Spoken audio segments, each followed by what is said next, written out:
At dahil nga ako'y nagutom na, meron ako nakitang hotdog and Chinese pichay na umbok ang tawag dito sa amin. At ayan, naghiwa na nga ako ng mga rekado, bawang, sibuyas at atsal.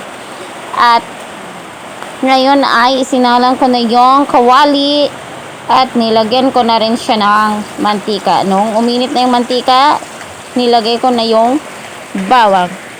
Iwan ko ba sa iba, nauuna yung sibuyas. Pero sa akin, nasanay na akong nauna yung bawang bago yung sibuyas. Ayan. Depende na lang siguro kung alin dyan ang nauna. Basta yun na yun. Nung magkulay brown na siya, abay, ilalagay na rin natin yung hotdog na hiniwa-hiwa natin. Basta, iwan ko kung anong tawag dyan sa luto na yan. Basta, yun na yun. Basta, ang importante, masarap.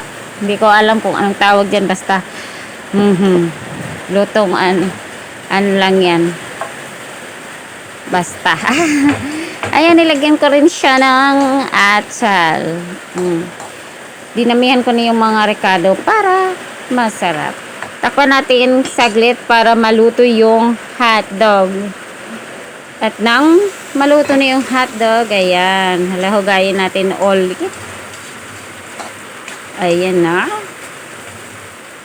Halu-haluhin lang ng kaunti. At lagyan din natin ng isang itlog. O, diba? Halu-haluin ulit para mag-mix lahat ng rekado. Yan, haluin lang ng haluin.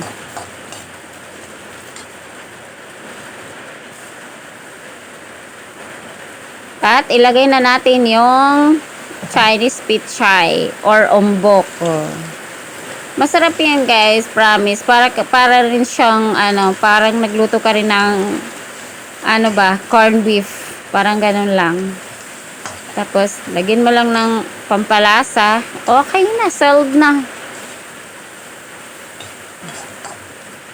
Depende na lang yan kung marunong kang lumiskarte para magka-ulam. Ayan, takpan natin ng kaunti at ating lulutuin ng kaunti yung Chinese pichay. Huwag yung lutong-luto. Mas masarap yung half cook lang. For me, para sa akin, mas masarap yung half cook lang. Iwan ko lang sa iba.